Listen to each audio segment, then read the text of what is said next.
En ese sentido, me preguntan, ¿cuál es tu alma mater? Y yo nunca digo ni la Manhattan School of Music ni los otros sitios donde he estudiado.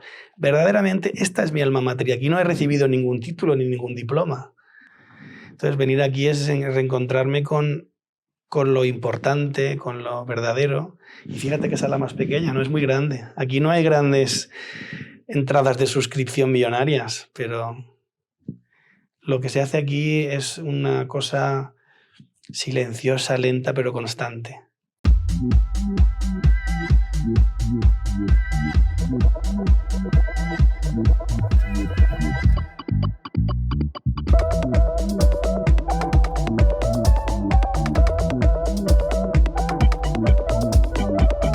Bienvenidos, señoras y señores, al canal Fundos Forum, al espacio Voces. Hoy, Voces para la música. Escuchamos la voz de quien normalmente se hace escuchar o se hace oír a través del sonido de un instrumento.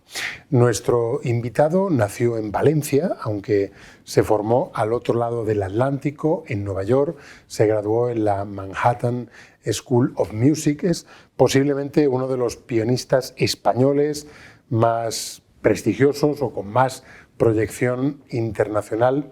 Hoy en la Sala Euterpe de León, donde se prodiga no solo con su maestría al piano, sino también con la capacidad pedagógica de intentar inculcar su capacidad de entender y de transmitir la música a jóvenes talentos de este instrumento, del piano. Josu de Solaun, que hoy pues, está aquí, pues como en otras muchas ocasiones, pues para ejercer una actividad que entiendo que es muy enriquecedora, que es la del contacto con los jóvenes músicos. Sí, y yo diría que no solo es que es enriquecedora, sino que creo que es posiblemente la parte más fundamental de ser músico, que es la enseñanza, porque las artes tienen un elemento de tradición que tiene que ver con, sobre todo, el discipulado entre profesor y alumno, que es una tradición oral. Y entonces creo que es una parte fundamental del ser músico, y además el que nos enseña de alguna manera tiene una visión parcial del fenómeno musical para mí. O sea que para mí es enriquecedor desde un punto de vista humano, pero también musical. Luego hablaremos de ello. ¿Es usted concertista, recitalista, compositor? Su expresión artística no se agota solo en el piano, porque además escribe poesía, es escritor. ¿Cómo prefiere que le presenten para ser lo suficientemente descriptivos de lo que usted como artista entiende que aporta al mundo? Supongo que soy músico, no sé. Es difícil pensar en cómo describirse o clasificarse a uno mismo, pero sería lo más cercano a cómo estoy acostumbrado a presentarme ante los demás, o sea, como músico, supongo, pero no lo sé. He visto además que usted huye de etiquetas y de convencionalismos, ¿no? No me gustan mucho las etiquetas en general, ¿no? Tengo un cierto rechazo espontáneo a las taxonomías, a las clasificaciones. Bueno, en determinados ámbitos son necesarios, pero vivir clasificando todo me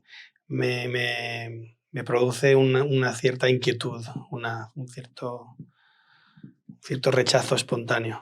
Empezando por la más genérica y posiblemente la que aquí nos puede concitar, que es la de música clásica, que creo que es un concepto que a usted no le gusta nada y que de alguna forma habría que revisar, ¿no? No me gusta porque es equívoco, es muy confuso, y sobre todo porque para mí tácitamente apela a una idea gremial.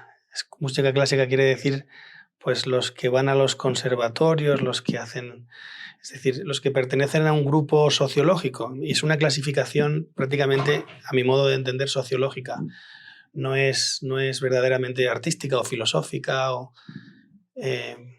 porque las distinciones entre lo que hoy se llama música clásica y otras músicas no agotan tampoco las similitudes entre esas músicas. Entonces, a mí no me dice mucho más que lo puramente gremial o sociológico.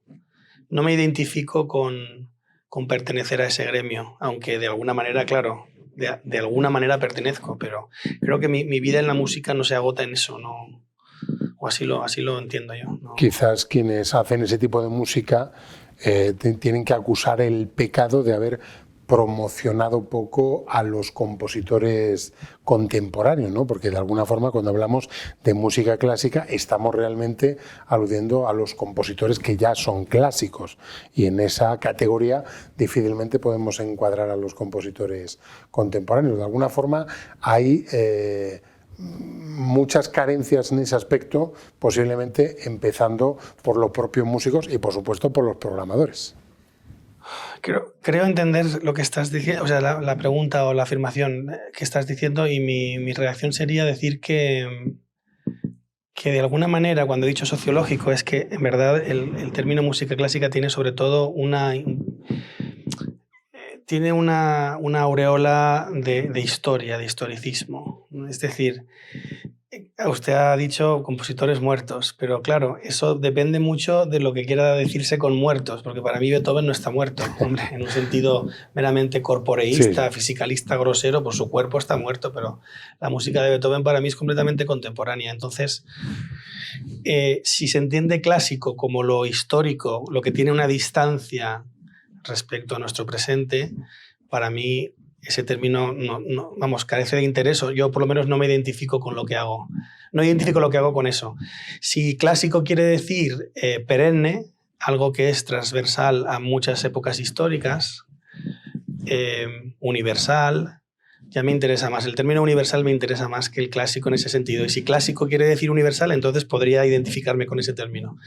Pero si clásico quiere decir la música histórica, que se llama, ¿no? O la música de gente que está muerta, o todo eso, o la música que se practica en los conservatorios, me interesa menos ese rótulo, no me identifico con él para nada. Quizás el significante tiene que conectar más con el significado. Ahí quizás la poesía puede jugar un cierto papel, hablando de la música.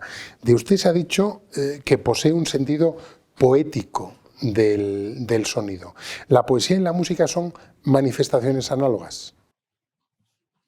Sí, creo que sí. Creo que,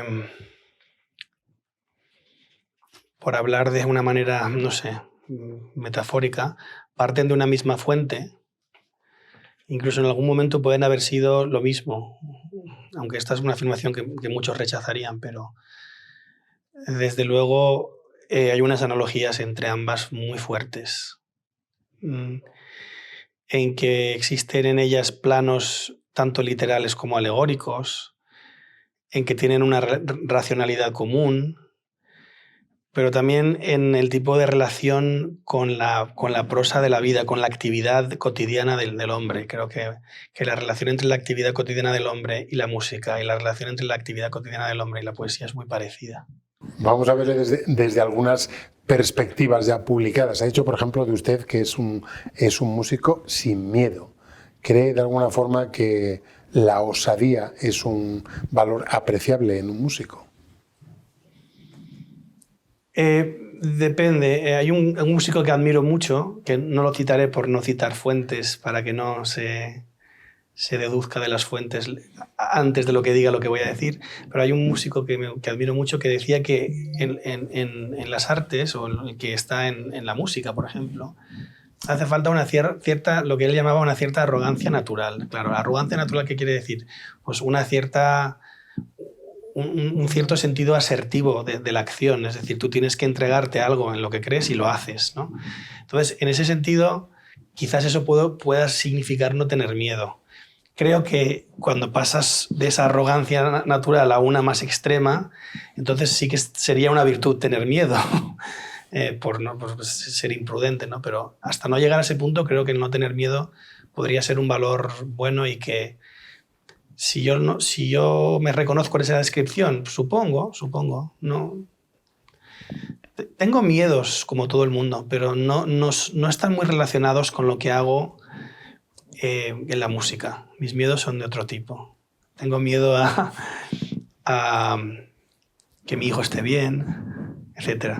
Vamos a hablar de alguna de sus proezas, alguna de ellas incluso tiene el contexto de León, ¿no? Hace un par de años, en plena pandemia, protagonizó un concierto que fue llevado a un disco totalmente improvisado. Eso sí que es no tener miedo.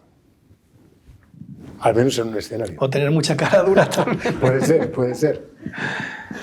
¿Cómo surgió el proyecto? Pues que, vamos a ver. Pandemicity, por cierto. Pandemicidad, sí.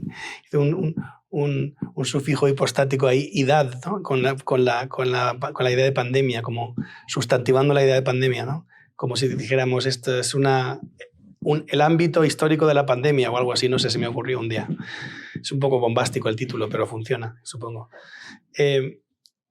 Surgió pues que tenía que tocar un recital aquí, en mitad de la pandemia, y Margarita me dijo, yo necesito el programa. Yo no sabía muy bien qué tocar, porque yo siento que el que es un rapsoda, es decir, el que glosa poéticamente la partitura de otro, tiene que también tener algún tipo de conexión de tipo personal o individual, digamos, con esa partitura, para que pueda hacerlo, ¿no? Porque si no... y en ese momento no encontraba ninguna partitura que, para decirlo en Román Paladino, me apeteciera tocar. Estaba muy triste, pero también un poco extrañado por todo lo que estaba pasando en el mundo. Y entonces le dije a Margarita, pues no sé qué voy a tocar, la verdad, no sé qué te puedo mandar de programa. Y le dije, ¿y si improviso algo? Y me dijo, ¿pero quieres decir que cuando vengas ya me dirás los autores ese día? Me dirás, y dije, no, que toco lo que sea en el momento. Y me dijo, ¿pero sobre qué tema vas a improvisar? Y digo, Margarita, sobre ningún tema, lo que salga ahí. Y hubo un silencio en el teléfono. Y me dice, Josu, me suena un poco raro, pero si lo haces tú, me fío. Y Margarita, con la mente tan abierta que tiene, pues me dijo, ven a hacerlo, y lo hice. Yo llevo lo que se dice improvisando toda la vida, pero tampoco lo quiero ver como un mérito, porque yo creo que la mayoría de grandes músicos, y no es que yo esté hablando de mí como un gran músico, por supuesto, que petulante sería eso, pero la mayoría de grandes músicos que admiro y que conozco improvisan. Igual incluso ellos no saben que están improvisando, porque la improvisación es una idea que puede ser... puede abarcar mucho, ¿no? Es una expresión espontánea del arte. Bueno, más que eso, no estructurada, yo creo que simplemente quiere decir, más que espontánea, que el contexto del que partes es un poco más amplio que una partitura. Pero no hay una diferencia sustancial entre componer e improvisar, para mí, o lo que hoy se llamaría interpretar. En cambio, hoy está muy separado, improvisar, componer e interpretar. Para mí, parte de mi vida artística, yo creo que la guía, el impulso, uno de los impulsos que la guía es, de una manera silenciosa, intentar desdibujar esas fronteras. Pero tampoco intentando hacer de eso un manifiesto estético ni nada de eso. De alguna forma, ya casi me da un cierto reparo llamarle música clásica, vamos a llamarle música universal. Pero como... tampoco pasa nada, quiero decir que es un concepto funcional que se utiliza. Es una decir, si usted me dice música clásica, sé a qué se refiere. Lo que pasa Bien, bueno, en música universal, posiblemente tenga que desinhibirse de alguna manera, ¿no? Usted vivió pues casi 20 años en Nueva York, creo que le ha influido mucho la improvisación, que es muy frecuente, natural y muy apreciada, por ejemplo, en géneros como el jazz, ¿no? La música universal también tiene que desinhibirse de alguna manera y no someterse a una estructura tan rígida. Yo ahí tengo cierta incomodidad con lo que está diciendo, pero se lo digo con cariño. Sí, sí. Que es lo siguiente, yo no identifico primero la improvisación con el jazz. La improvisación es una parte inherente de todo tipo de música. Eso es lo primero. Y lo segundo, yo no identifico la improvisación, que es la tradición oral de la música, con el desinhibirse y la tradición escrita con lo que es, como si dijéramos, más encorsetado. Es decir, no identifico la idea de improvisación con la idea de libertad, no es eso. Yo creo que la idea de improvisación es simplemente el tramo oral del proceso artístico o del proceso musical, es un tramo. Y luego está el tramo escrito, y entre el tramo escrito y el oral hay una circularidad. Es decir, hay un progreso y un regreso entre ellos. reducir el fenómeno musical a una de esas partes me parecería incompleto. Pero para mí no son dicotómicos, es decir, hay que improvisar para no encorsetarse con la partitura. Es que uno puede a veces estar improvisando más cuando está tocando desde una partitura que cuando está haciendo jazz. Eso depende mucho de quién sea el músico. ¿Pero cómo se prepara uno para un concierto de esas características? Yo creo que es una preparación, como si dijéramos, a escala vital. Uno está estudiando música y siendo músico y cantando y tocando y estudiando música desde pequeño, y eso crea en tu alma musical, o bueno, sí, en ti, ¿no? Ahora parece que decir esas palabras es muy censurable, pero no me importa decirlas. En tu alma musical tiene que haber una especie de repositorio de patrones, de ideas, de gestos, de los que tú incluso no eres consciente. Y entonces, claro que no se puede uno preparar de un día para otro para hacer lo que estamos llamando improvisación. Pero es como si dijéramos uno de los tramos que de hecho uno ejercita como músico si tiene una visión de la música completa desde muy joven. Entonces luego hacer de eso un concierto no resulta del todo difícil si ese es el caso. Pero vamos, tampoco lo quiero desmerecer. Efectivamente sí que requiere una cierta, no audacia, pero sí que un cierto enfrentarse a complejos o a miedos, por supuesto, sí. Pero creo que eso no es lo más importante de ese proceso.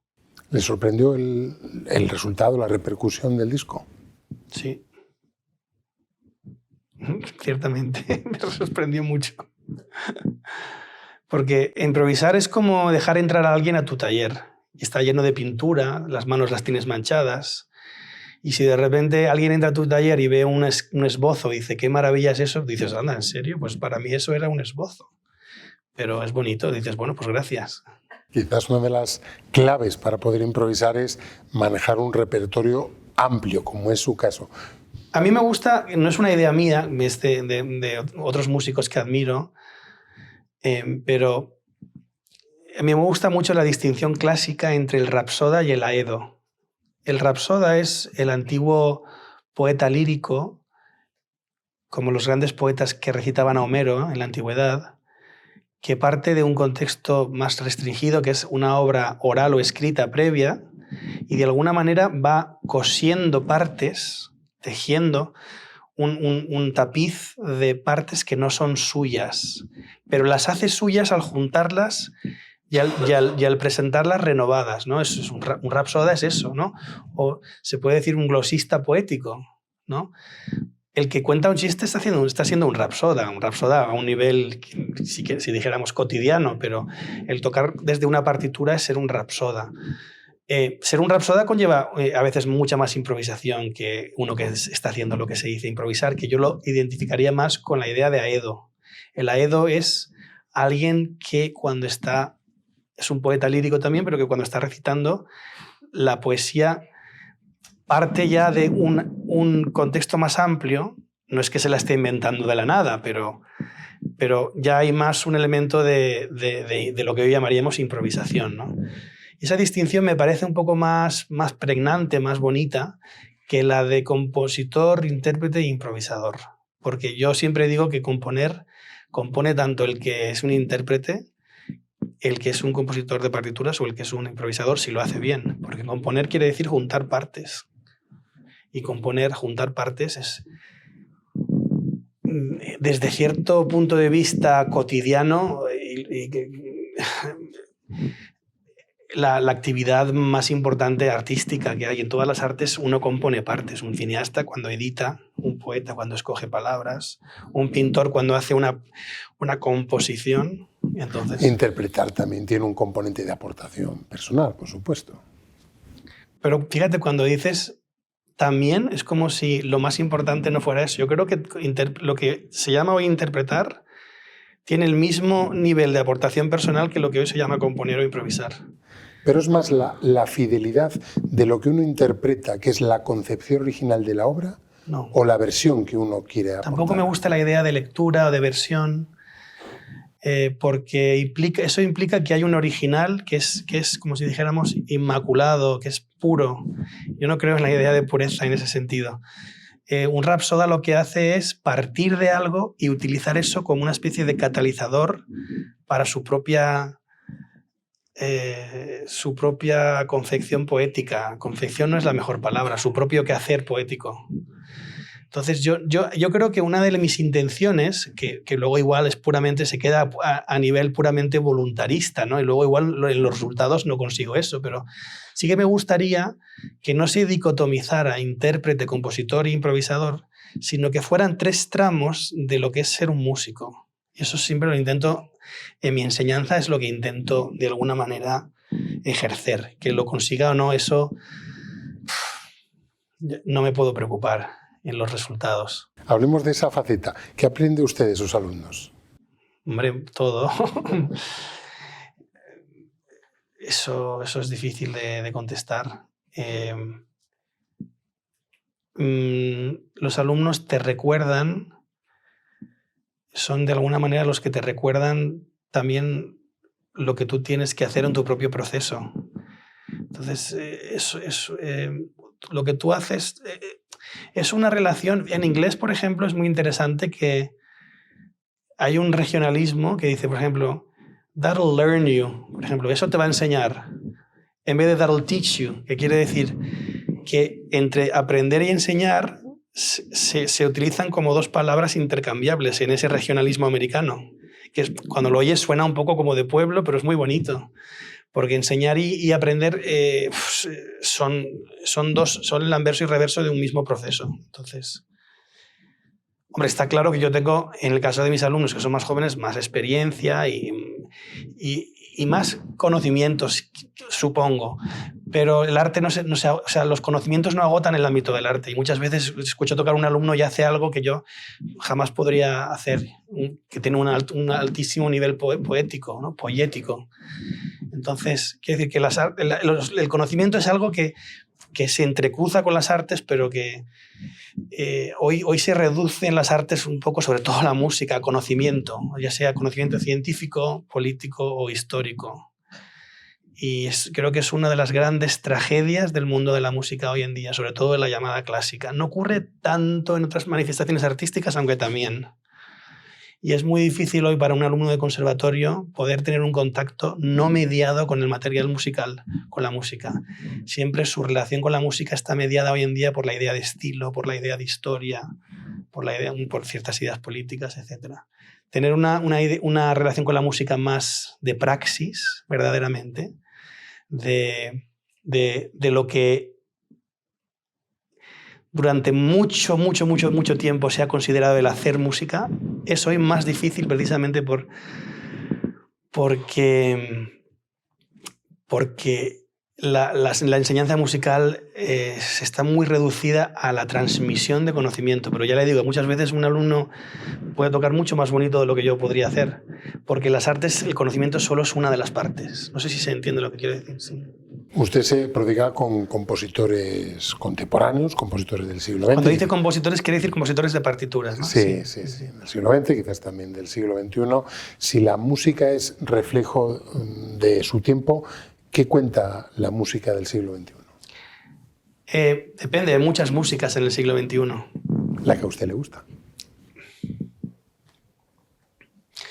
La música que a mí me gusta tiene atributos de lo que en la mitología romana se podía identificar con el dios Jano, que es el dios de las puertas, que siempre iconográficamente se pinta o se esculpe con una cara mirando hacia el pasado y otra hacia el futuro. Entonces, la música que a mí me gusta es la música que no del todo quiere dar artificialmente la espalda al pasado. Y que, por supuesto, no repite lo mismo sin interés que se ha hecho antes, pero no suelo gravitar hacia música que noto que está alentada por un intento de romper toda el trabazón con el pasado histórico, no el pasado histórico, el pasado, ¿cómo decirlo? Musical o el pasado... El pasado siempre está sucediendo. El pasado, ¿cómo decirlo? No es con el pasado, es la música que no... tengo un rechazo a la música que quiere artificialmente romper su trabazón con lo que yo considero valores o ideas que yo considero perennes, que no tienen nada que ver con épocas históricas o estilos. Ese tipo de música me produce un rechazo bastante espontáneo muy fuerte. La música a la que gravito es la música que participa de ciertas ideas que se podrían llamar atemporales, de alguna Por eso que históricas. Que trasciende al momento. Y que serían, yo no gravito a música que rehuye de la repetición, por ejemplo, de la recursividad, etc. ¿Qué obras no tocaría? Partituras. No glosaría poéticamente, no sería rapsodia de partituras con las que pienso que no me puedo mezclar. ¿Por ejemplo? Partituras que veo que están alentadas por ese tipo de espíritu, de intentar romper cualquier trabazón con esas ideas que considero universales. Podría ser más explícito, pero creo que se entiende. Perfectamente. Dígame pianistas que admira. Son muchos. Sería difícil escoger uno. Son muchos. Algunos. Bill Evans, Keith Jarrett, Daniel Barenboim, Radu Lupu, Dino Lipati, Alfred Cortot, Rachmaninoff, Vladimir Horowitz, Marila Jonas, Ignaz Friedman, Joseph Hoffman, Oli Mustonen, Ivan Klansky. ¿Quién más? No sé, he dicho muchos ya, ¿no? Y por hablar de compositores, hay un país en el que usted tiene un especial predicamento que quizás es Rumanía. Ha grabado en 3 discos la obra para piano de George Enescu, ¿no? ¿Cómo se le ocurrió abordar este proyecto tan ambicioso? Yo tenía desde joven, y la sigo teniendo, una fascinación muy profunda, muy intensa, por razones que creo que son muy difíciles de explicar, con toda la parte de Europa que hoy se identifica con lo que es Europa del Este. Que es un rótulo que no me gusta porque es muy equívoco, pero dijéramos con las naciones políticas europeas que pertenecían al ámbito de difusión greco-eslavo del Imperio Bizantino. He tenido una fascinación siempre con la península de los Balcanes, con Rumanía, con Bulgaria, con toda esa parte del mundo, con Grecia. Y entonces esa fascinación me hacía siempre acercarme a las manifestaciones artísticas de lo que hoy eran esos países, desde su literatura, su poesía, su música.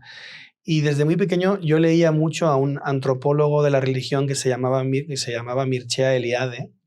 Mircea Eliade era un gran escritor, un gran antropólogo de las religiones, pero también un gran escritor de ficción, una de las grandes mentes de la cultura rumana del siglo XX. Y fue a través de las lecturas de Eliade que me empecé a interesar por la historia y cultura de Rumanía, después por su música, tiene una música increíblemente rica e interesante, popular, quiero decir, y eclesiástica, ¿no? Bizantina. Y de ahí también a sus pianistas, sus músicos. Rumanía ha dado grandes cantantes, violinistas, chelistas, pianistas, directores de orquesta. Y una de las grandes momentos epifánicos de mi vida es escuchar al pianista rumano Radu Lupu por primera vez en Nueva York, en directo. Después pude escucharle muchas más veces. Bueno, no todas las que hubiera querido, porque además falleció el año pasado. Pero después de escuchar a Radu Lupu, pues me interesé mucho por la música de Enescu, que es el gran compositor nacional rumano. Y de ahí, pues, me preparé el concurso Enescu, que es uno de los concursos más antiguos del gremio del pianismo clásico. Y empecé a conocer mucho el país. Y ya empezaron otro tipo de hilazones y trabazones con el país, ya de tipo sentimental y romántico también. Y pues una cosa llevó a la otra, como quien dice, ¿no? Pau Casals dijo de Enescu que era el mayor fenómeno musical desde Mozart. ¿Está usted de acuerdo con eso? Yo creo que Fíjate, yo creo que ese tipo de afirmación a mí me gusta mucho porque es muy subjetiva, pero yo creo que es la única manera de hablar de alguien a quien admiras, con ese tipo de amor. Es decir, cuando uno ama a sus padres, no empieza a decir, bueno, entre todos los tipos de padres, pues más o menos son no. Cuando uno ama a Enescu dice que es el mayor genio de la historia. Es que decir que eso hablaba de la generosidad de Casals y de que también, pues fíjate, cuando está hablando de Enescu comparado no con Mozart, no está haciendo una comparación histórica, estilística, sino como sabe que Mozart en el imaginario colectivo es un gran icono, pues está diciendo, es tan grande como eso, ¿no?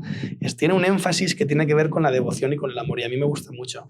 Si estoy de acuerdo, yo diría que sí, estoy de acuerdo también con Casals, con esa afirmación. Recientemente ha creado usted una discográfica.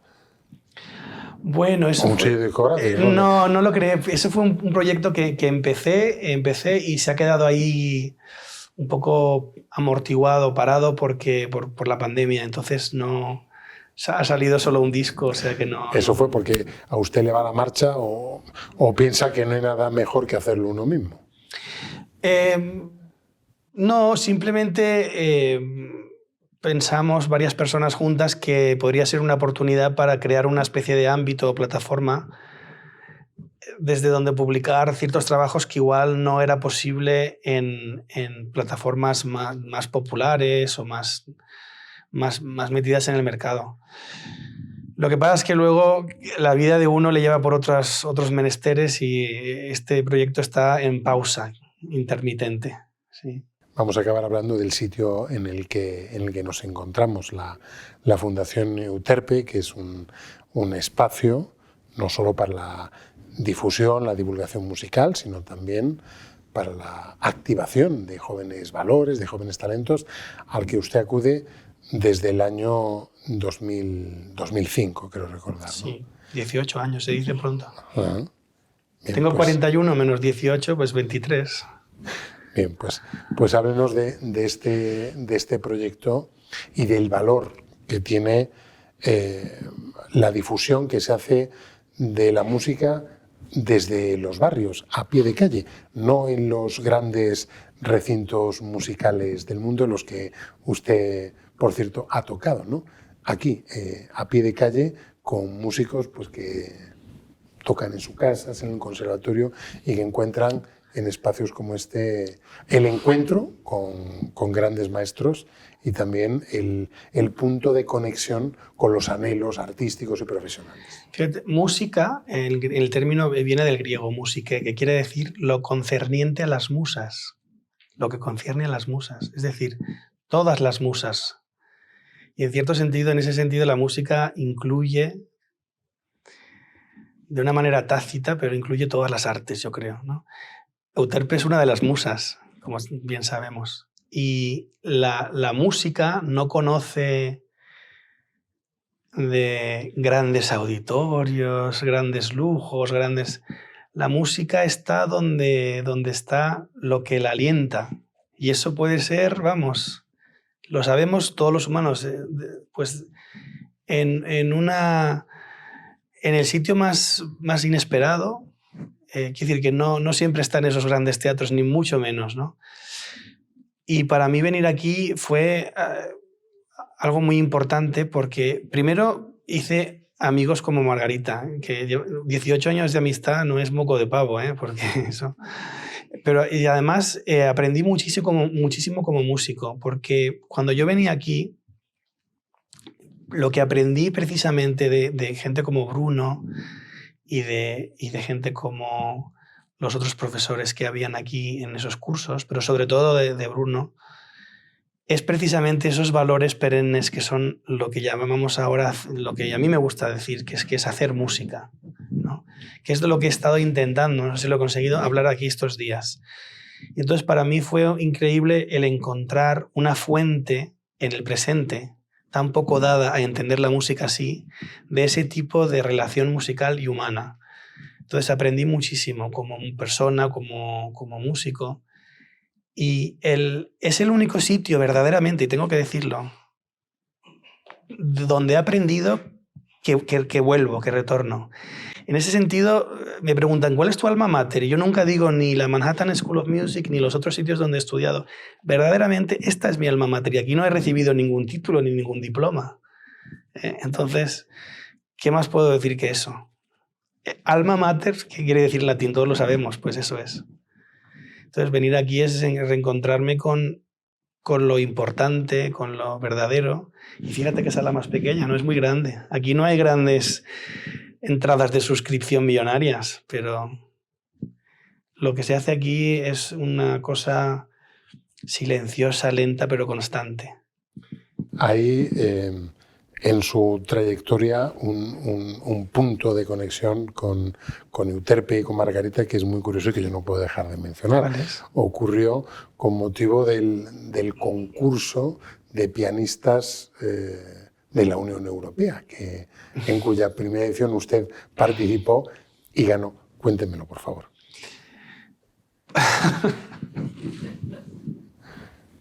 Verá que sí, bien informado.